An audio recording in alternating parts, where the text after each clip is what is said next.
이 말씀 때문에 우리 영이 살게 하소서.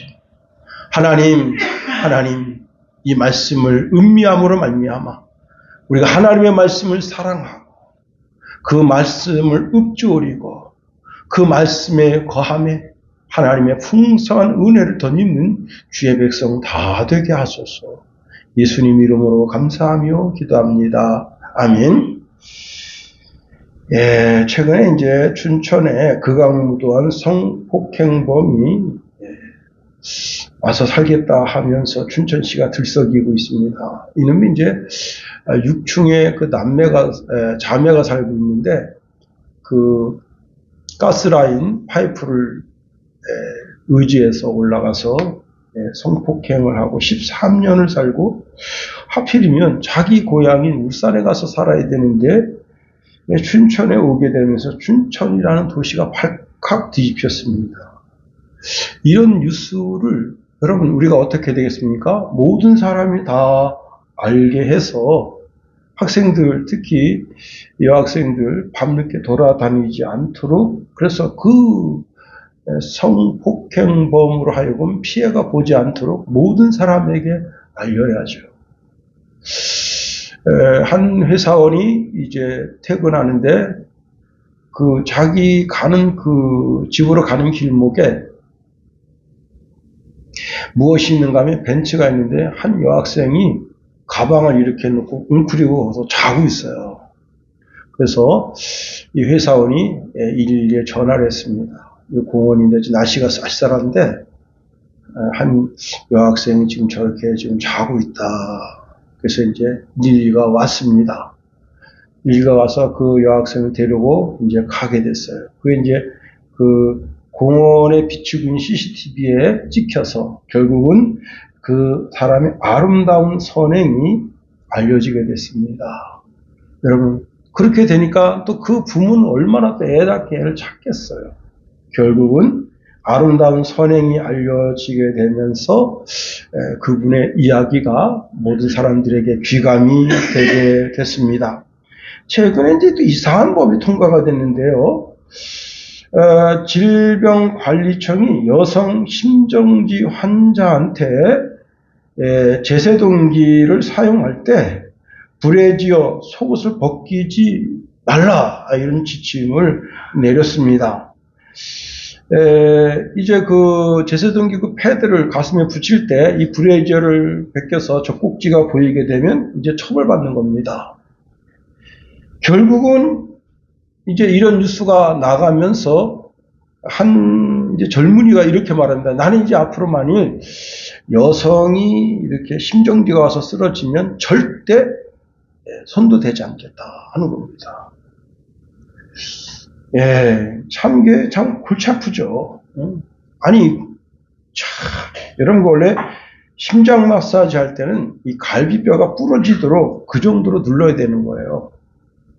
근데 그렇게 할 수 있겠어요? 이렇게 이상한 법을 세우니까 결국은 참, 나라가 이상하다. 그런데 사실 이러한 이야기는 춘천시에 살고 있으니까 알아야 되고 또 대한민국에 살고 있으니까 알아야 되지만 전 세계 사람이 알아야 할 이야기, 그게 무슨 이야기인가 하면 바로 예수 그리스도에 관한 이야기다 하는 겁니다. 자, 우리가 지난 시간에 이어서 계속 말씀을 살펴보는데, 자, 요한이 광야에서 사내들인이 보낸 자들의 질문을 받습니다. 그 질문이 무엇인가 하면 당신이 그리스도냐라고 하는 질문입니다. 그런데 요한은 자기가 그리스도가 아니라 엘리야도 아니고 그 선지자도 아니고 나는 광야에 외치는 소리라 하면서 예수 그리스도를 소개하면서 예수 그리스도를 따라갈 것을 권고하고 있습니다. 후배가 이제 그 임영 콘서트를 대구에서 하는데요. 야, 거기까지 갔다 왔대요. 응?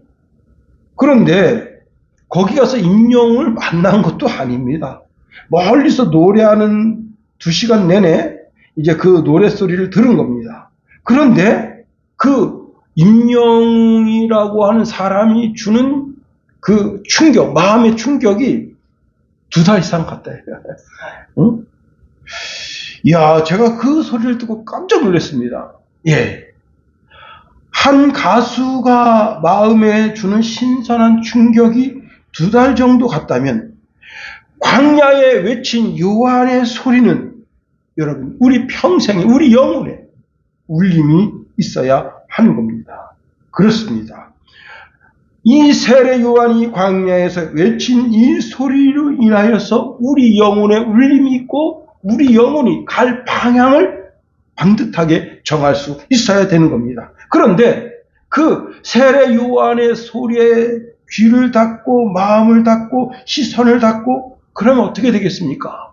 그 영혼이 그리스도를 만날 수 있겠습니까? 자, 그런데 오늘 본문에 그 이튿날이었습니다. 요한은 자기에게로 오시는 예수님을 보면서 외쳤습니다. 보라, 세상 죄를 지고 가는 하나님의 어린 양이로다 말씀하고 있습니다. 여러분, 우리가 인생 살아가면서 들어야 할 수많은 소리가 있는 것은 사실입니다. 그런데 우리의 영혼을 깨우고 삶의 방향을 영혼으로 인도하는 소리는 보라, 하나님의 어린 양이로다 라고 하는 소리뿐이라는 사실입니다. 요한은 구약의 마지막 선지자입니다. 그가 그리스도가 오시도록 길을 닦는 사람이었다는 사실입니다.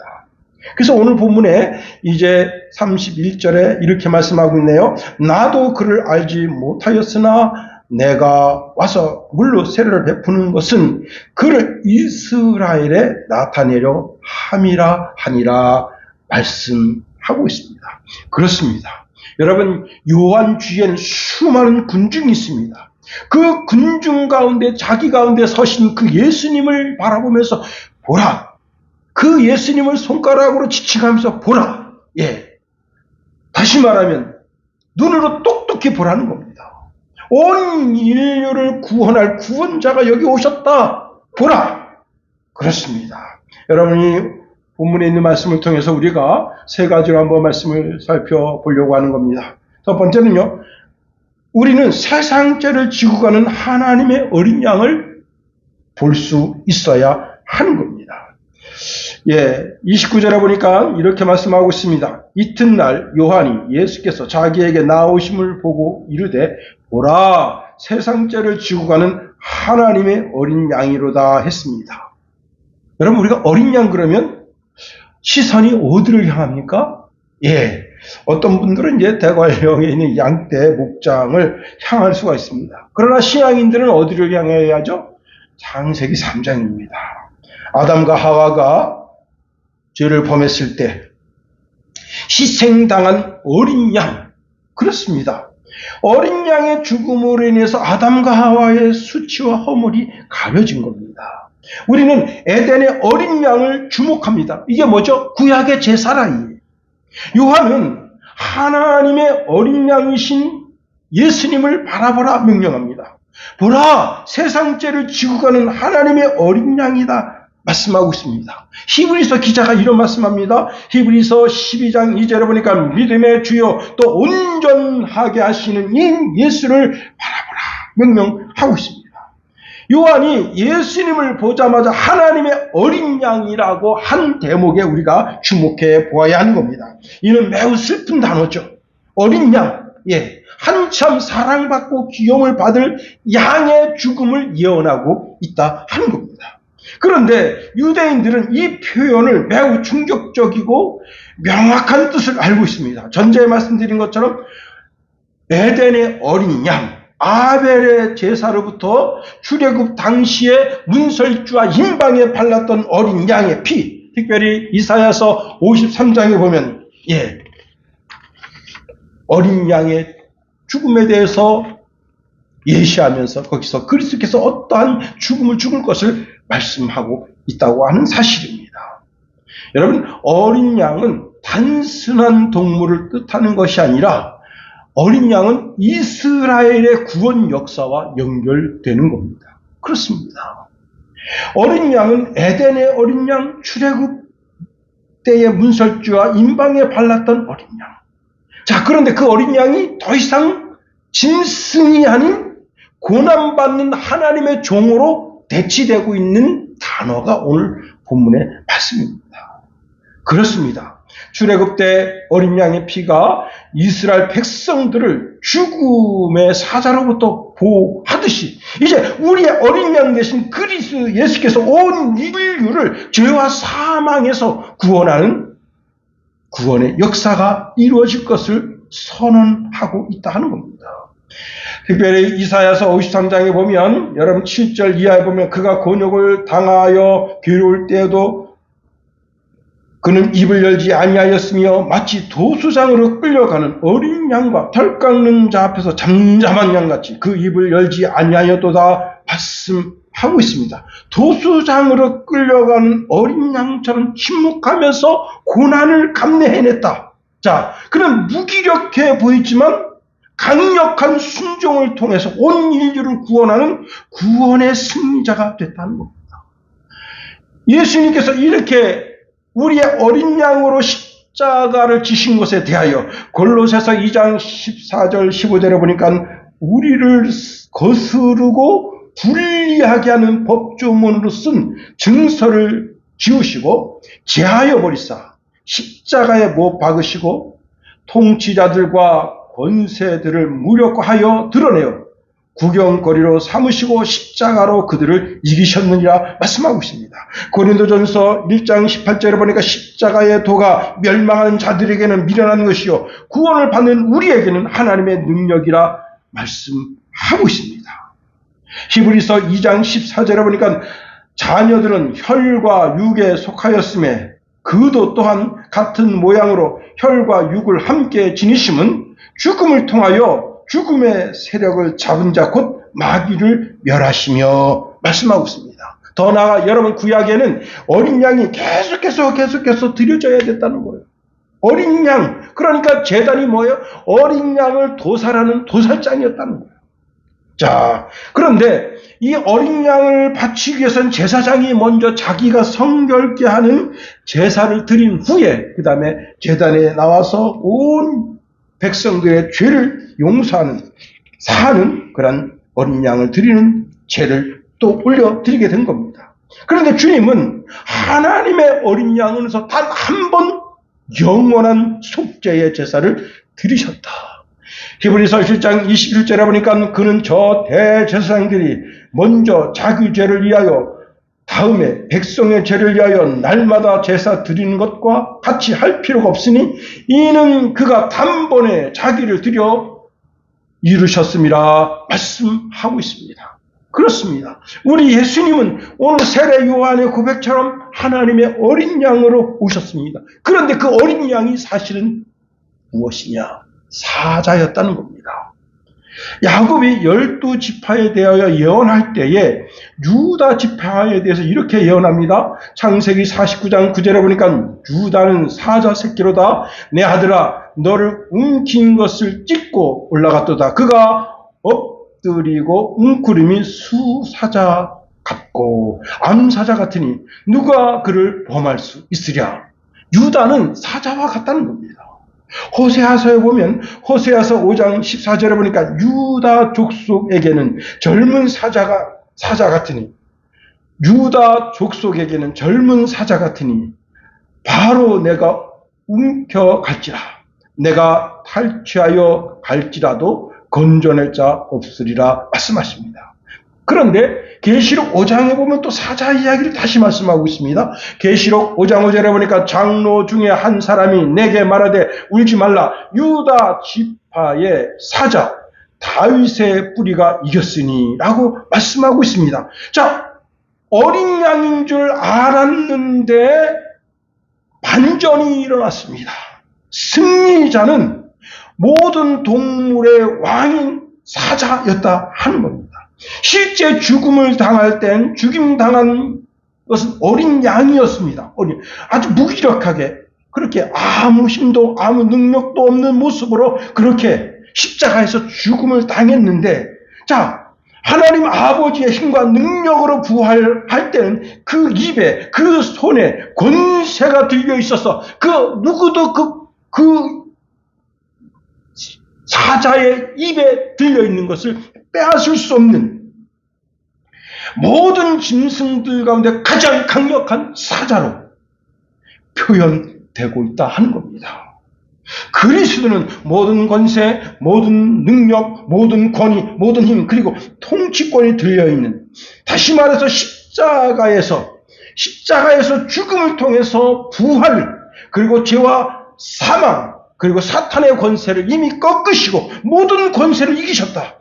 그래서 계시록 5장 6절에 보니까 내가 또 보니 보좌와 내 생물과 장로들 사이에 한 어린 양이 서 있는데 일찍이 죽임 당한 것 같더라. 그에게 7뿔과 7눈이 있으니 이 눈들은 온 땅에 보내심을 받은 하나님의 7영이더라 말씀하고 있습니다. 그렇습니다.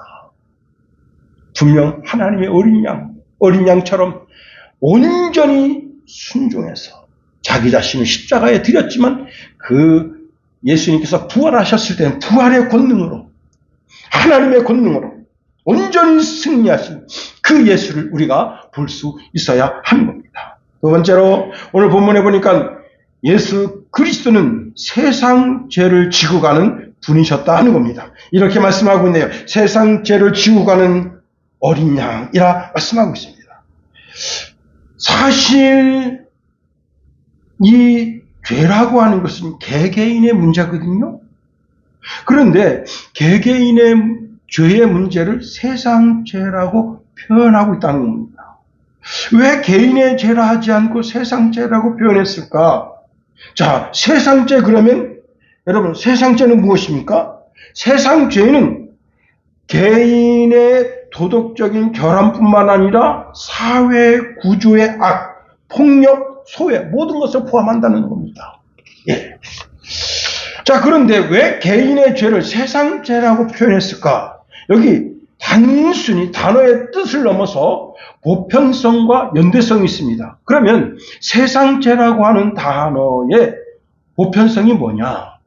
세상 죄를 지고 가는 하나님의 어린 양이라고 했을 때 이 세상은 어느 특정한 개인이나 집단이 아닌 온 인류 전체를 가리킨다는 겁니다.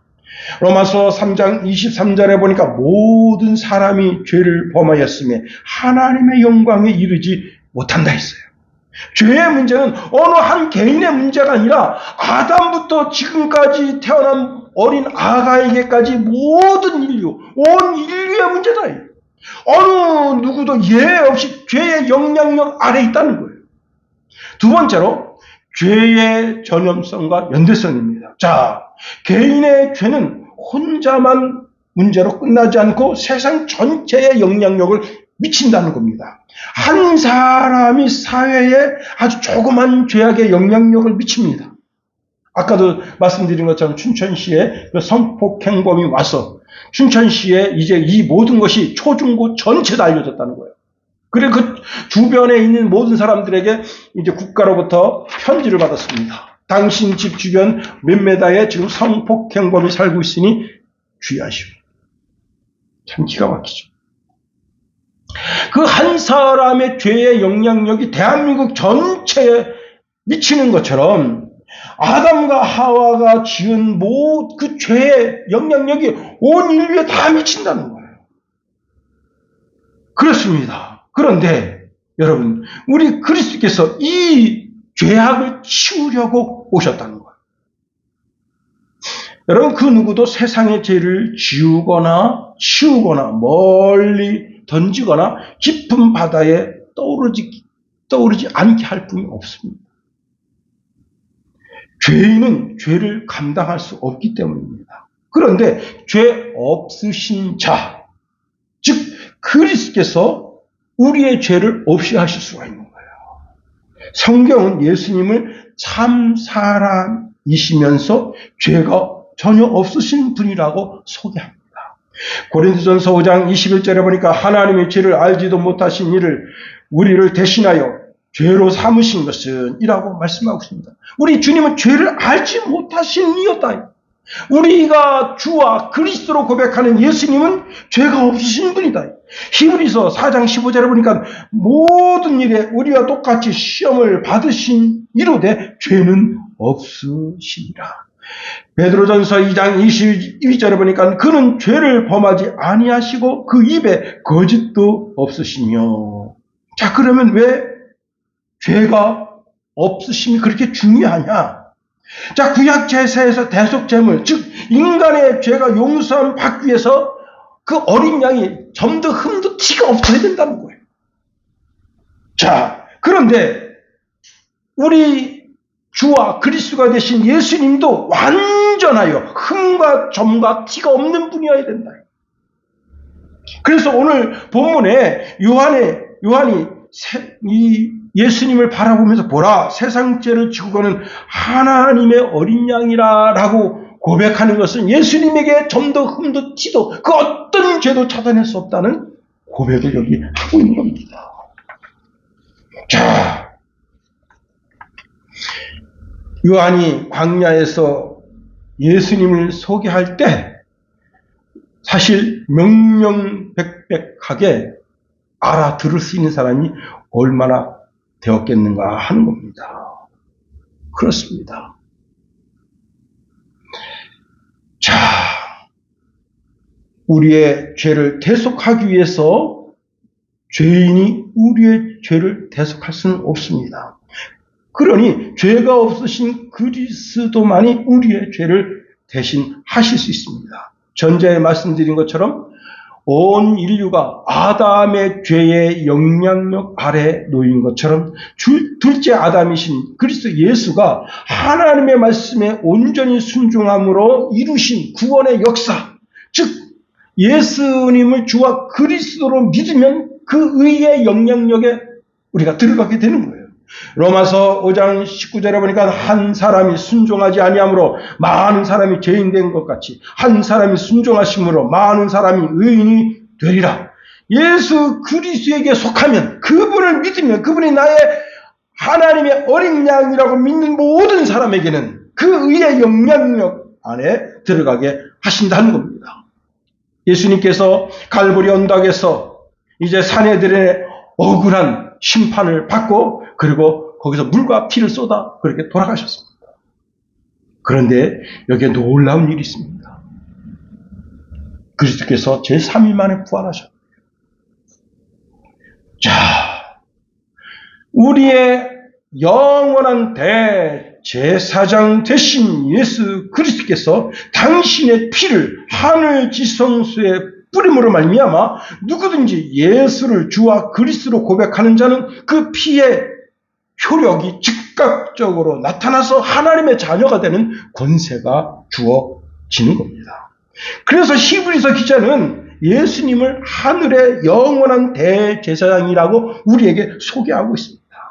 구약의 제사장은 다 자기 죄를 먼저 하나님 앞에 용서함 받고 그리고 나아가서 제사를 올릴 수 있었지만 죄가 없으신 예수님은 그렇게 하실 필요가 없어요. 단번에 온 인류를 위해서 자기 자신을 희생해서 그 피로 온 인류를 구원하시는 구세주가 되신 겁니다. 조금 정리해 보겠습니다. 자, 우리 주님은 참 사람이시면서 동시에 참 하나님이시다. 사람으로 오셨지만 원죄도 자범죄도 없으시고 마귀의 시험을 받았으나 마귀를 넉넉하게 이기시고 십자가에서 우리의 죄를 전가받으시고 죄인도 아니심에도 불구하고 죄인처럼 처형당하시고 3일 만에 부활하셔서 그리스도의 무죄가 확정되고 그 무죄성 속에 예수님을 주와 그리스도 믿는 모든 사람을 하나님의 의가 전가되게 하셨다 하는 겁니다. 그러니 이젠 더 이상 짐승으로 제사할 필요가 없게 된 겁니다. 사실 어린 양은 공격수단이 없는 동물입니다. 뿔이 이렇게 둥그렇게 말려져 있고요. 발톱도 보면요. 발톱도 공격할 수 있는 그런 발톱이 아닙니다. 자, 그러니까 우리가 어린 양이라고 할 때 보복이나 폭력성을 생각할 수 없는 겁니다. 양은 모든 폭력을 자신의 몸으로 받아낼 수밖에 없는 가장 연약한 존재라는 사실입니다. 우리 주님께서 모든 폭력을 그 몸으로 받으시고 그리고는 우리를 위해서 참된 구원의 길을 여셨다. 더 나아가 오늘 여기 본문에서 우리가 상고할 단어가 지고 가는 이라는 단어입니다. 여러분, 이 지고 가는 이라고 하는 단어가 얼마나 중요한가 하면 현재 진행형으로 되어 있다는 거예요. 예, 다시 말하면 지고 가셨다, 과거형이 아니에요. 지고 가실 것이다, 미래형이 아닙니다. 지금 지고 가고 계신다는 거예요. 자, 이 말씀이 무슨 말이냐? 자, 예수님의 대속 사건이 2000년 전 갈보리 언덕에서 단회적으로 일어났는데, 단회적으로 일어났지만 그 효과가 영원하다는 뜻입니다. 자, 주님이 이 땅에 재림하시는 날까지 그 효과가 영원하다. 그래서 누구든지 주의 이름을 부르고 자신의 죄를 고백하면 주님은 즉각적으로 어떻게 하냐? 그 사람의 죄를 제거해 주신다는 거예요. 로마서 10장 13절에 누구든지 주의 이름을 부르는 자는 구원을 받으리라 말씀하십니다. 주의 이름을 부른다고 하는 것은 단순히 입술로 그분의 호칭을 부르는 것이 아니라 예수님이 나의 그리스도이심을 믿고 의지하고 믿음의 고백을 드리는 거예요. 요한일서 1장 9절에 보니까 만일 우리가 우리 죄를 자백하면 그는 미쁘시고 의로우사 우리 죄를 사하시며 우리를 모든 불의에서 깨끗하게 하실 것이요. 여기 자백하다라고 하는 말이 중요한데요. 같은 말을 하다는 뜻입니다. 즉 하나님과 같은 입장에서 자기가 지은 죄를 동일하게 인정한다는 거예요. 변명이나 합리화가 아닌 하나님의 시각으로 자신의 죄를 인정하는 거예요. 그게 바로 여러분 자백이라는 겁니다. 그런데 이 지고 가는 이라는 단어가 중요한 것은 즉각성이에요. 즉각성. 예수님의 피는 과거, 현재, 미래의 모든 죄를 포함해서 단번에 용서하실 수 있다는 거예요. 히브리서 10장 10절에 이 뜻을 따라 예수 그리스도의 몸을 단번에 들이심으로 말미암아 우리가 거룩함을 얻었노라. 그렇습니다. 우리가 회개하고 주의 이름을 부를 때 용서는 지연되지 않는다는 거예요. 하나님은 감정적으로 흔들리는 분이 아니라 약속에 신실하신 분으로 즉각적으로 우리의 과거의 죄, 현재의 죄, 미래의 죄까지 다 용서하신다. 다만 한 가지 균형이 필요한데 여러분, 죄의 형벌은 즉시 용서함을 받지만 죄의 결과는 남는다는 사실입니다. 여러분, 사람이 혼자서 죄를 지을 수가 없어요. 즉 내가 죄를 졌다고 하는 것은 나와 관계된 사람이 반드시 있다는 거예요. 근데 그 사람은 뭐예요? 그 마음에 상처가 있는 거예요. 그 상처에 대한 책임을 져야 된다는 거예요. 여기서 아주 중요한 것이 있습니다. 과연 그리스도를 나의 어린 양, 나의 죄를 지고 가는 하나님의 어린 양으로 인정하고 그 어린 양이신 그리스도에게 나의 짐을 던지고 있는가 하는 겁니다. 수고하고 무거운 짐진 자들아 다 내게로 오라 말씀하셨습니다. 과연 그분에게 내 죄악의 짐을 던지고 있는가? 사실 오늘 우리가 주의 전에 나와서 예배할 때 우리가 예배 전에 여러분 하나님 앞에 죄의 고백을 드립니다. 그 죄의 고백을 통해서 내 마음에 꺼리껴지는 모든 죄악을 주님 앞에 내 던졌는가? 여전히 죄의 무게가 내 심령을 짓눌러서 신음하고 있는가? 이미 주님이 내 죄악의 짐을 지고 가셨음에도 불구하고 나는 아직도 과거의 얽매여서 그 죄악의 짐에 고통당하고 있는가? 여러분, 하나님의 어린 양이신 그리스도 예수 앞에 여러분의 수치와 연약함을 내려놓아야 하는 겁니다. 그분이 주신 십자가는 단순한 고난의 틀이 아닌 내 죄를 소멸하는 은혜의 현장이다 하는 겁니다. 이제 말씀을 마칩니다. 요한이 그렇게 자기 전생애를 걸고 소개하고 싶은 분이 있었습니다. 그분이 바로 예수 그리스도입니다. 그분을 향하여 자기가 던지고 싶은 광야의 소리가 무엇이냐면 보라 세상 죄를 지고 가는 하나님의 어린 양. 그 어린 양이신 예수 그리스도로 말미암아 우리의 신앙이 더 견고하여지게 되기를 예수님의 이름으로 축원해 드립니다. 기도하겠습니다. 하나님, 우리를 붙드시며 인도하소서.